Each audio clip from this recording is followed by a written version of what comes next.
ಭಾರತದ ಸಮಸ್ತ ಪ್ರಜೆಗಳೆಲ್ಲರಿಗೂ 80ನೇ ಸ್ವಾತಂತ್ರ್ಯೋತ್ಸವದ ಶುಭಾಶಯಗಳನ್ನು ತಿಳಿಸುತ್ತಾ ಇವತ್ತು ತುಂಬ ಸುಸಂದರ್ಭ ಮತ್ತು ಒಳ್ಳೆಯ ದಿನ. ಈ ಒಳ್ಳೆಯ ದಿನದಲ್ಲಿ ಕೆಲವಿಷ್ಟು ವಿಚಾರಗಳನ್ನು ಚರ್ಚೆ ಮಾಡಲು ನಾನು ಬಂದಿದ್ದೀನಿ.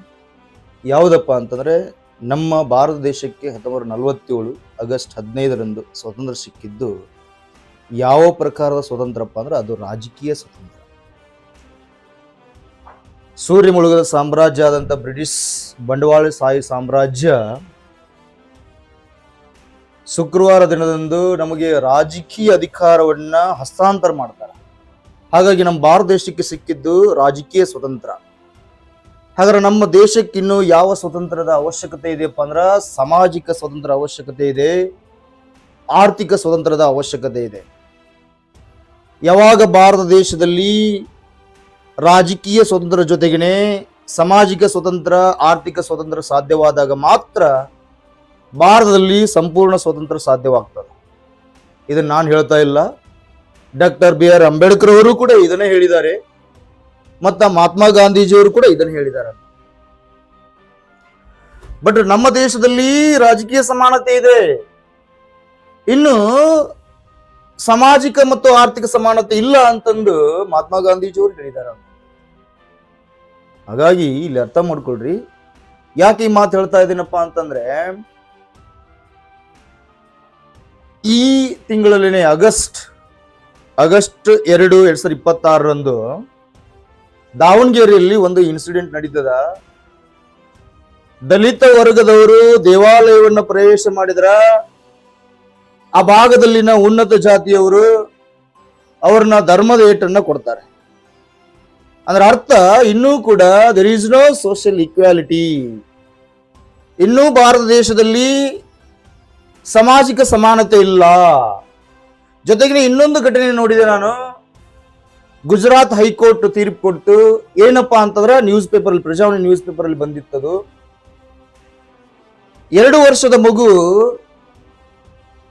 ಹಸುವಿನಿಂದ ಅಳುತ್ತಿರುವಾಗ, ಕಣ್ಣೀರನ್ನು ಸುರಿಸುತ್ತಿರುವಾಗ ಆ ದೃಶ್ಯವನ್ನು ನೋಡದೆ ತನ್ನ ಹೆತ್ತ ತಾಯಿ, ಆ ಮಗುವಿನ ಹೆತ್ತ ತಾಯಿ ಮಗುವನ್ನು ಕೊಂದು ಹಾಕ್ತಾಳೆ.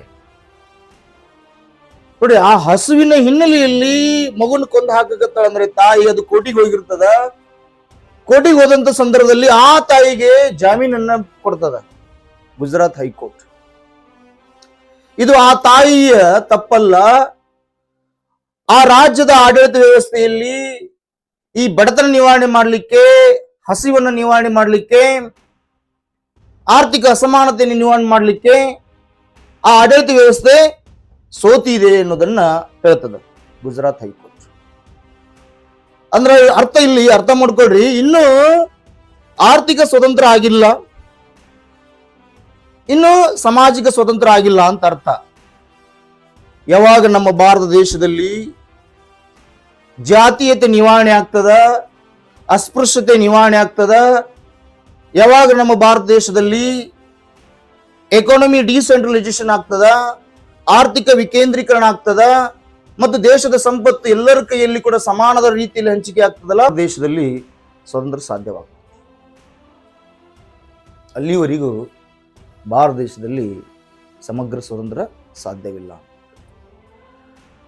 ಭಾರತದಲ್ಲಿ ಸಂಪೂರ್ಣ ಸ್ವತಂತ್ರ ಸಾಧ್ಯವಾಗಬೇಕಿತ್ತಪ್ಪ ಅಂದ್ರ ಬರೇ ರಾಜಕಾರಣಿಗಳಲ್ಲಿ ಕರ್ತವ್ಯ ಆಗಿರುವುದಿಲ್ಲ, ಪ್ರತಿಯೊಬ್ಬ ಭಾರತದ ಪ್ರಜೆಯ ಕರ್ತವ್ಯ ಆಗ್ತದೆ. ಆ ವೇಳೆಯಲ್ಲಿ ಮಧ್ಯಕಾಲೀನ ಇತಿಹಾಸದಲ್ಲಿ ಓದ್ತಾ ಬಂದಾಗ ಛತ್ರಪತಿ ಶಿವಾಜಿ ಮಹಾರಾಜರು ಮೊಘಲರ ವಿರುದ್ಧ ಪ್ರಪ್ರಥಮ ಬಾರಿಗೆ ಸ್ವಯಂ ಆಡಳಿತ ಬೇಕು ಅಂತಂದು ಹಿಂದ್ವಿ ಸ್ವರಾಜ್ಯದ ಪರಿಕಲ್ಪನೆ ಕೊಡ್ತಾರೆ. ಫಸ್ಟ್ ಹಿಂದ್ವಿ ಸ್ವರಾಜ್ ಅಂತಂದ್ರೆ ಬರೀ ಹಿಂದೂ ರಾಜ್ಯ ಸ್ಥಾಪನೆ ಮಾಡೋದಲ್ಲ, ಸ್ವಯಂ ಆಡಳಿತವನ್ನು ಸ್ಥಾಪನೆ ಮಾಡಬೇಕಂತದ್ದು ಆವಾಗಲೂ ಹೇಳ್ತಾರ.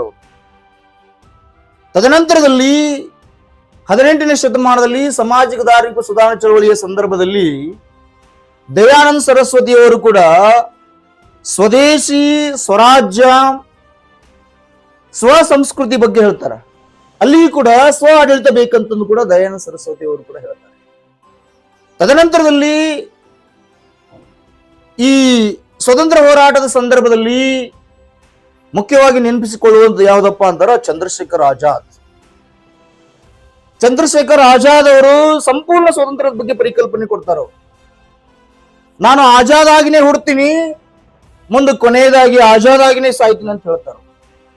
ಅದಕ್ಕೋಸ್ಕರನೇ